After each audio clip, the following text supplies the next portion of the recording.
So we are going to be watching the second part of Nelson's battles in the sea, and this one, as far as I can tell, is the most recent, which dropped back on September. So I'm really looking forward to this. We saw the battle of, that took place at Saint Vincent. So this takes place when Napoleon was going to Egypt and essentially running away from Nelson. The French were booking it because Nelson was hot on the pursuit. As we know, while Napoleon was fighting on land at Egypt, that eventually Nelson and the British Navy fell upon the French and destroyed their navy, which stranded Napoleon. And so I'm assuming this is gonna be that battle. And yeah, I just really want to see it. So let's just get to it, guys. Without any further ado, let's watch Epic Histories, Nelson's Battles in 3D, the Nile. 1792, the French Revolution sparked a European conflict that would last a generation. A struggle for mastery of Europe and the world. A contest fought on land and sea. In this war of shifting alliances, the most enduring rivalry was between France and Britain. Britain could not challenge France on land, but at sea, it was a different matter. Britain's Royal Navy was as dominant on the waves as Napoleon was to prove on land. And in an age when Britain had many skilled naval commanders, one stood out above the rest. Horatio Nelson. Bold, inspiring, and brilliant. For the British, he'd become a national hero and legend. These are the stories of his greatest battles.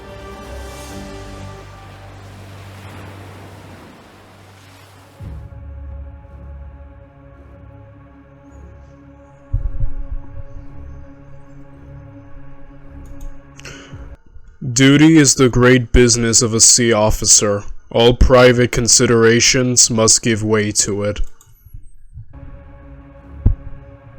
1798. The 6th year of the French Revolutionary Wars, and France is winning. General Bonaparte's brilliant victories in Italy have forced Austria to sue for peace. Spain, once France's enemy, is now an ally. Britain is the only major power still at war with the French Republic. British naval power makes a cross-channel invasion impossible. So the French government decides to strike at Britain indirectly by sending an expedition led by General Bonaparte to conquer Egypt. If the French succeed and destroy British influence and trade in the region, they will strike a powerful blow against their last major enemy.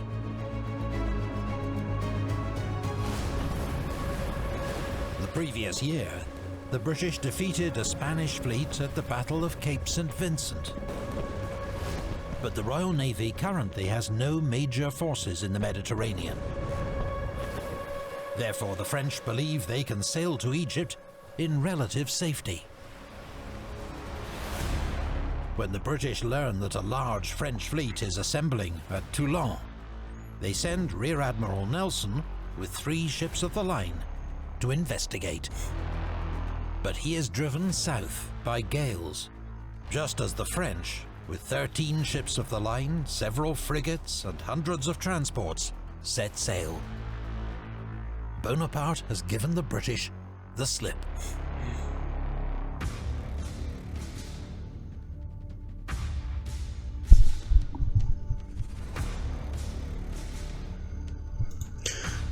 It is an old saying, the devil's children have the devil's luck. I cannot find, or at this moment learn, where the French fleet are gone to.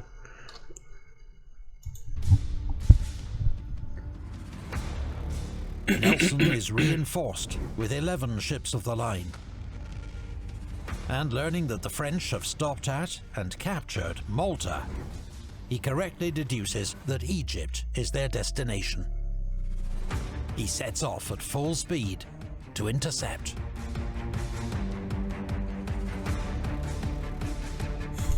I remember. Holy crap! Look at how fast they were moving. What the? But yeah, dude, this could have been like a capture end of Napoleon. Wouldn't that have been insane? But thank goodness Napoleon has plot armor. So I believe I remember when we covered, you know, the Napoleon in Egypt series, that a fog set in and they passed each other or did not make contact, even though Nelson had him. Like I said, Napoleon was the main character of life at this point, so the plot armor kicked in hard right there. The British warships are much faster than the French invasion force, but they overtake their quarry on a foggy night. And though the two fleets pass within a few miles of each other, neither side spots the other. Unaware of their near miss, the British race on to Egypt.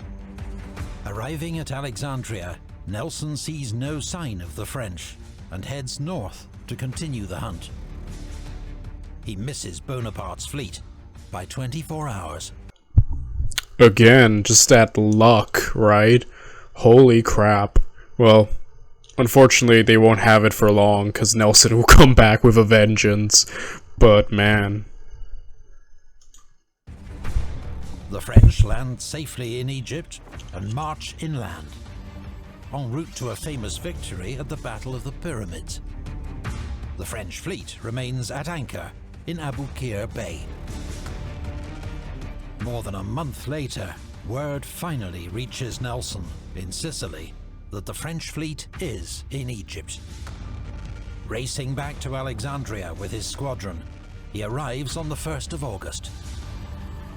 He quickly locates the French fleet and prepares to attack. This guy's safe? Ain't safe at all. How did you? So why are you wasting? Nelson's frightening. Just the way he's zooming, like almost at Mach speed, hunting. Like, yeah, it's like a shark hunting you, right? Or like a killer whale. Just... Dang, that's like frightening. The French fleet is commanded by Admiral François-Paul Bruez d'Aguillet. He is an experienced commander who saw action at the Battle of the Chesapeake during the American Revolution. He's now a rare thing in the Navy of the French Republic, a 45-year-old aristocrat who's neither fled abroad nor been guillotined. Recently promoted to Vice Admiral, he has a reputation for personal courage mixed with strategic caution. Admiral Bruez has one objective: to preserve his fleet. Bonaparte's army relies on his ships for communications and supplies from France. What's more, when Nelson arrives, almost a third of his crews are ashore, foraging for water and supplies.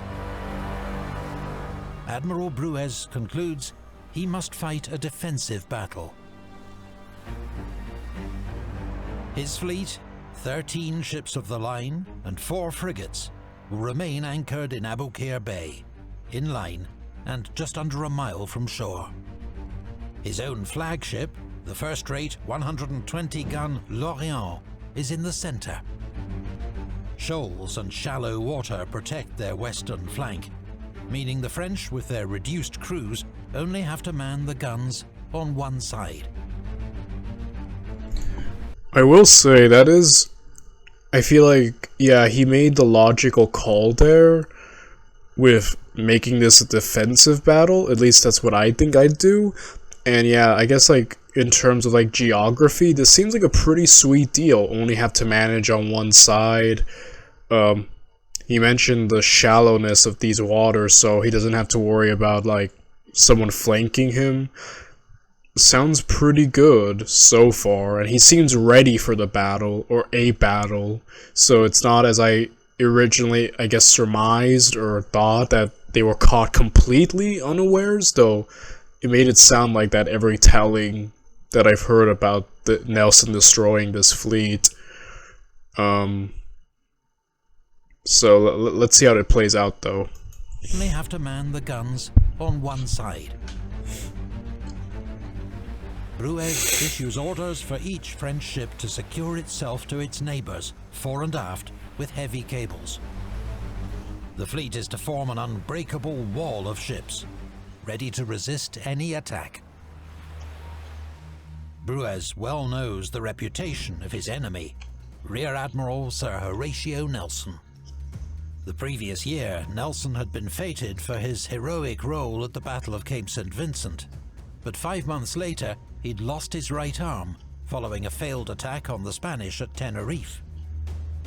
He'd spent the rest of the year convalescing ashore, and therefore missed the British victory over— Wait, he lost his arm? I never heard of that, wait. role at the Battle of Cape St. Vincent, but 5 months later, he'd lost his right arm following a failed attack on the Spanish at Tenerife. Dude, I did not know he had only one arm. I've never heard that detail about him. Wow. And the dude's still just leading battle. Dang, that's amazing. He'd spent the rest of the year convalescing ashore, and therefore missed the British victory over the Dutch at Camperdown that October. Something he found so frustrating, he declared he'd happily have given his other arm for the chance to take part. Having found the enemy fleet, Nelson is determined to engage and destroy it. And he has sound strategic reasons for a high-risk attack on the French. If Nelson can destroy their fleet, the French army in Egypt will be stranded, far from home, amid a hostile climate and population. It will mean the failure of Bonaparte's expedition, without a single redcoat stepping ashore. Nelson has 13 third-rate ships of the line, plus the 50-gun Leander, and a small sloop for running messages. Facing 13 French ships of the line and 4 frigates, the two forces are evenly matched, though the French flagship L'Orient, with 120 guns, is far and away the most powerful warship present. Nelson decides on a night attack that will exploit Bruez's caution. He will advance along the seaward side of the French line, and when his vanguard reaches the French flagship, L'Orient, his ships will drop anchor. His entire fleet will take on half the French fleet, with northerly winds preventing the remaining French ships from joining the battle. Dang, now that's strategy. I love learning about this. So he's going at a night attack. I guess that's how he's going to get the drop on them. Smart. And then, once again, divide and conquer. Take on half, and then the other half. Never the enemy completely at full strength. And just knowing the direction of the wind, so they can't just jump. Dang, that's smart. Yeah, I don't know if it'll play out exactly like that, but I love that plan. Like, I didn't even think of that. Well, yeah, obviously I'm not a commander of anything, but like, you know, I love that idea. That's smart. Dang, Nelson. Let's see if it works out exactly like that. Nelson's plan is bold and simple, but it will not go as intended.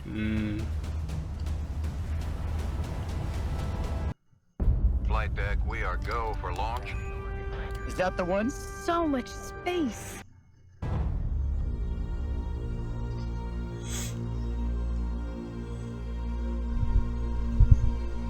Before this time tomorrow, I shall have gained a peerage, or Westminster Abbey.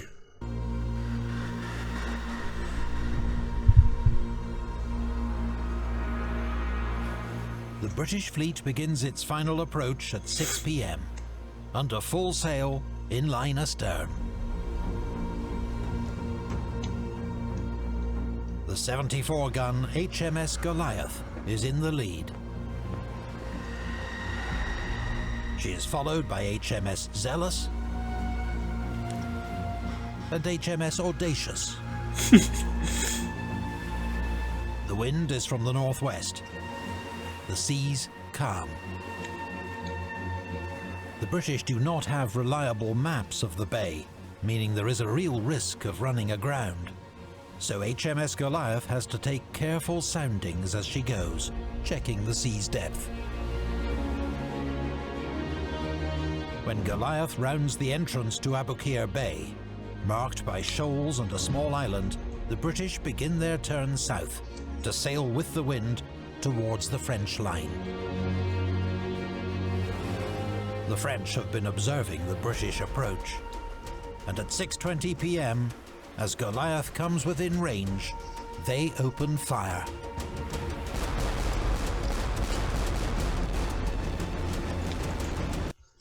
It's the lines that are making me wonder. So the French have combined their ships, essentially linking them together, I guess, obviously to form the wall.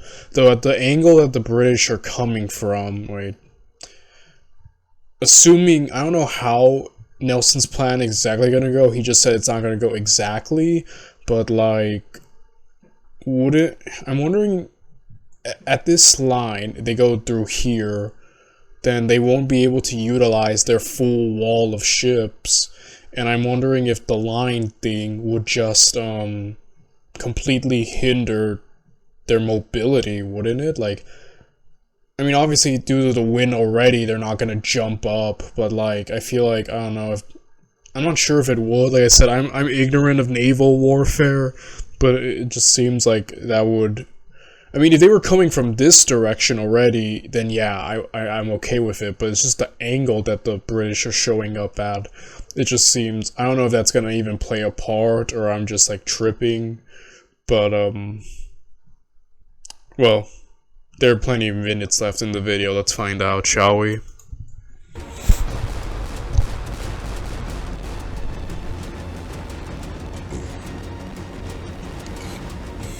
Nelson has always encouraged his officers to use their initiative.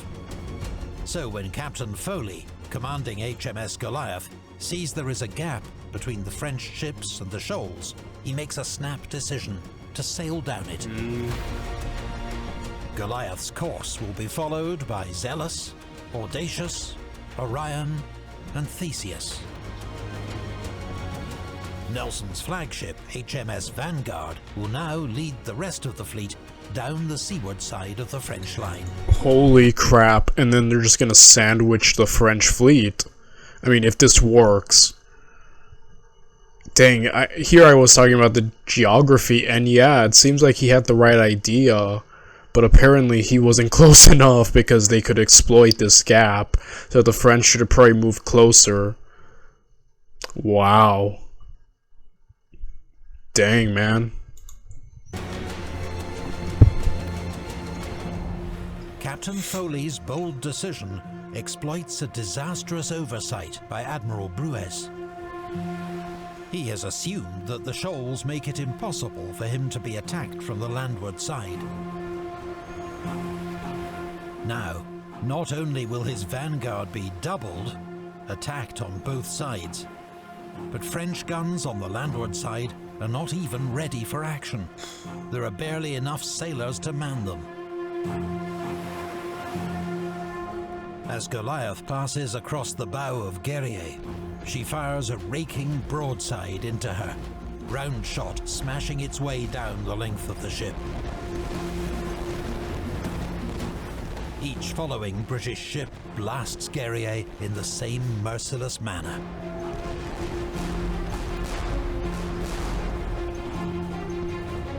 HMS Orion takes a wider track to avoid the melee developing at the head of the French line. This will bring her past the French frigate Sérieuse in the shallows. According to convention, ships of the line did not normally fire on frigates during fleet actions. But when the captain of Serrières fires on Orion, he waives this protection. Orion holds her fire until she passes the French frigate, then returns fire at point-blank range. Her heavy broadside smashes the French frigate to pieces. The British landward column now drops anchor to take on the French vanguard, while the seaward column, led by Nelson aboard HMS Vanguard, arrives to hit the French from the other side. Dang, this is a slaughter. Dude, like, man. This is just a complete slaughter. Oh my goodness.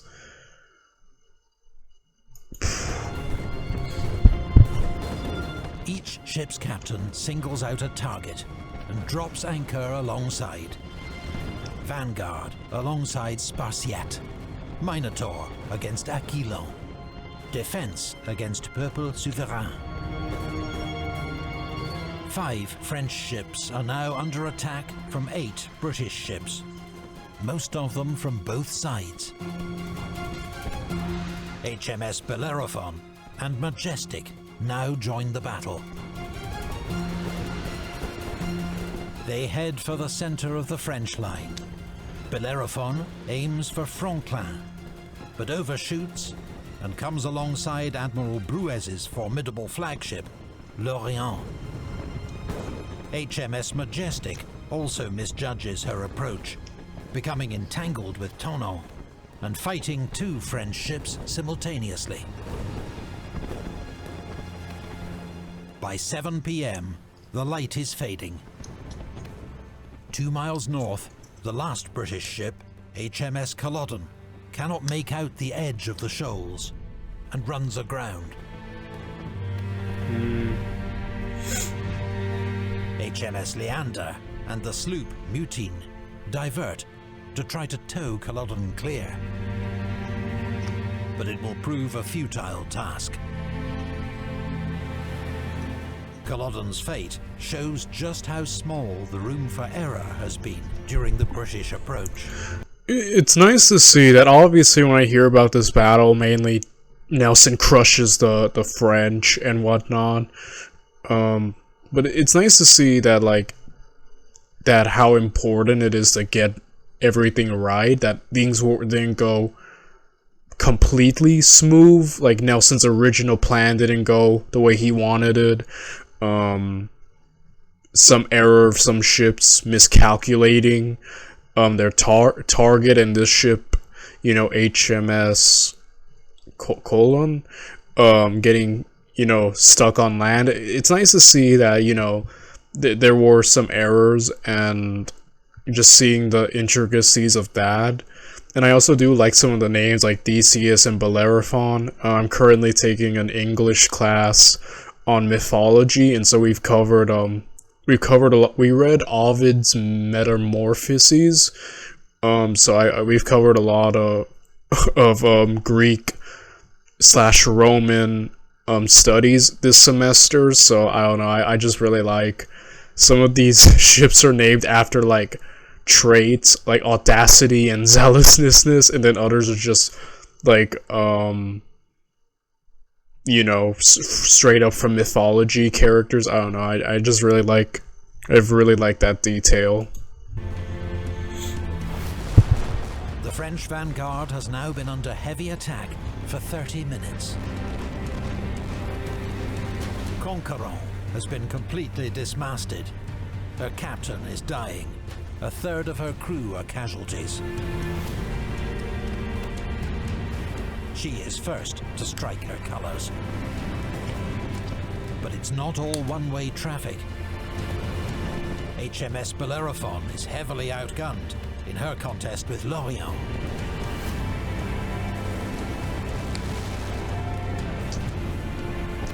"200 men, a third of her crew, have been killed or wounded, and she's lost her main and mizzen masts. Her captain gives the order to cut the anchor cable, so the ship will drift out of the firing line. Around 8:30, two British stragglers, HMS Swiftshore and Alexander, join the battle late. In the smoke and gloom, they pass the drifting hulk of Bellerophon and nearly fire on her by mistake. Swiftshore and Alexander break the enemy line either side of Lorient, pouring raking fire into the French flagship.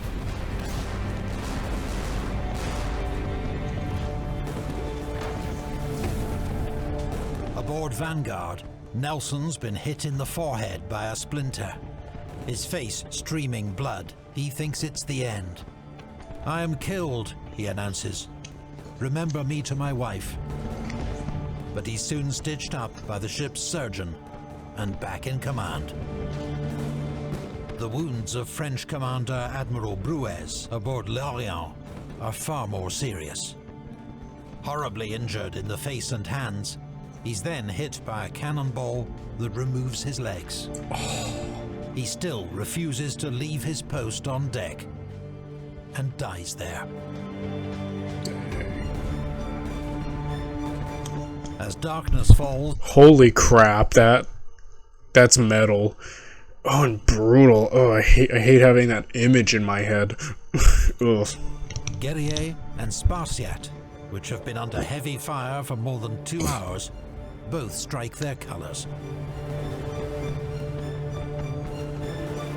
Around the same time, HMS Leander breaks the French line between Peuple Souverain and Franklin, raking both.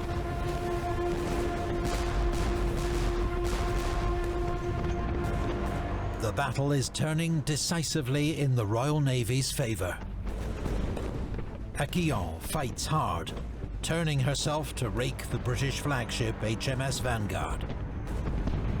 But in turn, she is raked by HMS Minotaur and hauls down her colours at 9:25. Peuple Souverain tries to escape by cutting her anchor cable and drifting down the French line. Lorient mistakes her for the enemy and opens fire. Holy crap. Minutes later, the flicker of flames is seen through the lower deck gun ports of Lorient. The fire spreads deck by deck until the massive French flagship is ablaze from stem to stern. Every onlooker knows that deep within Lorient's hold lies her grand magazine, containing 30 to 40 tons of gunpowder. Oh, crap. All ships in the vicinity take emergency measures. Gun ports are closed, and ships' sides, decks and sails are soaked with water from the elm pumps in anticipation of the explosion to come. French ships Tonnant, Heureux and Mercure cut their anchor cables, hoping to drift to a safe distance. Around 10 p.m, the fire reaches Lorient's grand magazine. The warship is obliterated. Dude, that is insane. Yeah, I remember hearing about the explosion in the Napoleon in Egypt series, though. Like, man, what a sight to behold. I really love this animation for bringing that to light and, like, showing that. Dude, the French got so clapped. Like, they got wrecked right here. In a colossal explosion, killing everyone left on board, and many who jumped overboard to save themselves. More than 90% of the ship's crew are killed, around 1,000 men. The sheer force of the explosion spares nearby ships, as flaming wreckage is blasted up and over them. Stunned, both sides stop firing to gaze in horror at the spectacle.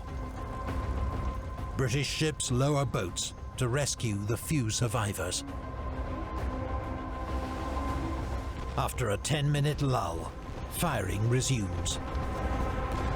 But after the appalling destruction of their flagship, the French are running out of fight. Swiftsure and Defence turn their guns on Franklin and soon force her surrender. Tonon, having cut her cables and unable to maneuver, drifts helplessly into the French rearguard. These 3 ships, unable to sail into the wind to join the action, have looked on impotently as the carnage unfolds.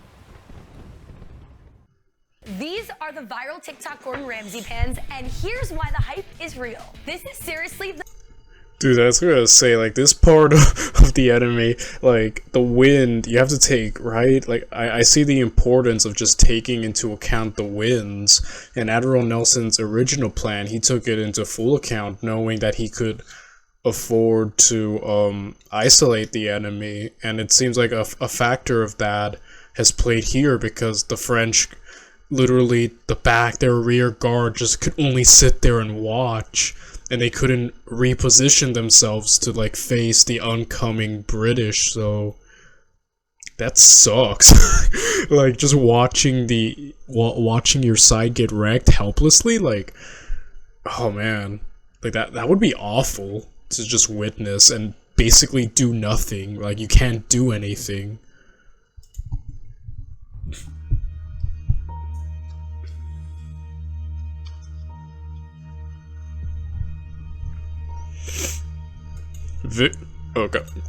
Gosh darn it, wait.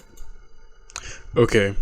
Victory is not a name strong enough for such a scene. Oh yeah, that was a massacre. That was a curb stomp, like, that was so one-sided, like, yeah. Dawn on the 2nd of August revealed a terrible scene of death and destruction. John Nichol of the Goliath was a witness. I went on deck to view the state of the fleets, and an awful sight it was. The whole bay was covered with dead bodies, mangled, wounded and scorched. Not a bit of clothes on them, except their trousers. The entire French vanguard had been captured or destroyed. Heureux and Mercure have run aground in their panicked attempt to escape the explosion of L'Orient. The 4 surviving French ships of the line will now attempt to fight their way clear. 2 run aground. Only the Généraux, Guillaume Tell, and 2 frigates escape the devastation. The captain of the Guillaume Tell, Pierre Villeneuve, will face sharp criticism for failing to play a greater part in the battle. 7 years later, as fleet commander, he will face Nelson again at Trafalgar. British losses are 218 killed, 678 wounded. 3 ships are badly damaged: Bellerophon, Majestic, and Culloden. French losses are around 1,700 killed, and more than 3,000 taken prisoner, many of them wounded. 2 ships of the line and 2 frigates have been sunk. 9 have been captured. Complete humiliation, man. Just dang. Dang. Of these, 3 are damaged beyond repair and burned. The remaining 6 enter service with the Royal Navy. To cap it all, most of the French treasury that General Bonaparte was relying on to fund his Egyptian campaign had been lost with L'Orient.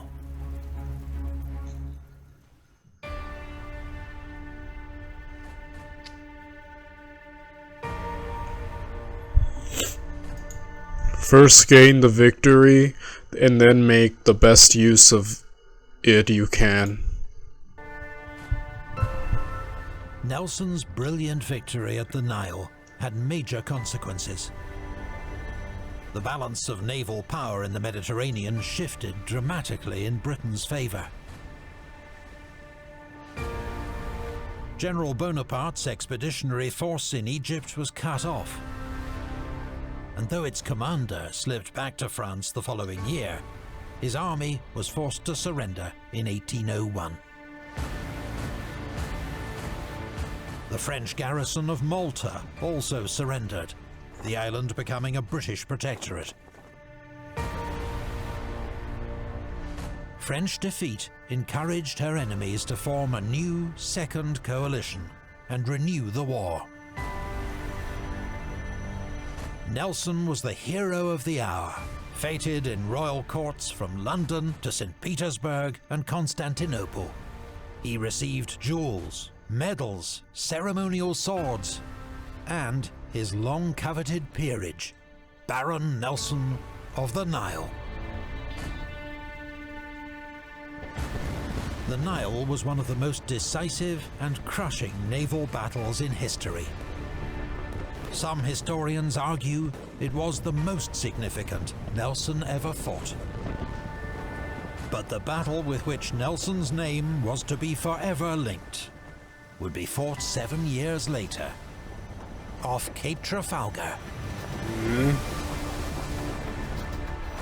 Have you ever wanted to hear more from the ordinary? Okay, so the remainder of that video was this video I made was an ad, and I just have to say this was another beautifully well done video. I love the visual representation. I think Epic History just might have the best visual you know, presentation. Like I've said before, I think Epic History, Kings and Generals, and History March, in terms of presenting history, are the gold standard. They are just like, it's the way they show it, the visual side of their videos in conjunction with the information that they're giving is just perfect. Like, you know, and I've just loved how he's taken different approaches. We're used to the standard map, you know, approach, and, you know, showing the dots, you know, of conflict and whatnot. But here he's gone into, like, basically narrating, like when we saw the Peninsula War, voices of the Peninsula War, giving live, you know, readings, basically an audiobook with visual components, voice acting, and now this, a 3D representation, visualization of the battle. Like, it's just like amazing. I think he might just be the best, you know, because of just how he's evolving his style and dipping into so many different ways of presenting history and doing splendidly in all of them. Like, I have yet to see a bad video from Epic History, and I don't think I will ever live to see a bad video, because, you know, like, he really is just amazing. He might just be the best history YouTuber. Like, then again, I rank him highly. I put him, Kings and Generals, and History March on kind of the same level as, like, the holy trinity of history creators. But so far, due to the previously mentioned ways he's evolving and showing different aspects, Epic History is slowly rising to, in my opinion, be the best history content creator on YouTube, and I mean that as no joke. And yeah, it's just beautiful, and I just love the way you see it, like, why the French got wrecked so hard. Nelson and the British took everything, the initiative, they had the winds on their side, they had the superior navy, quality, just amazing.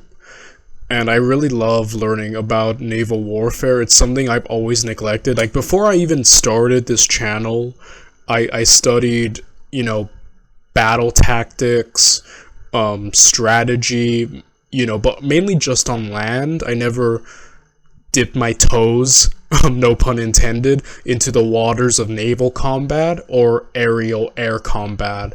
So those two are I'm very much more ignorant of.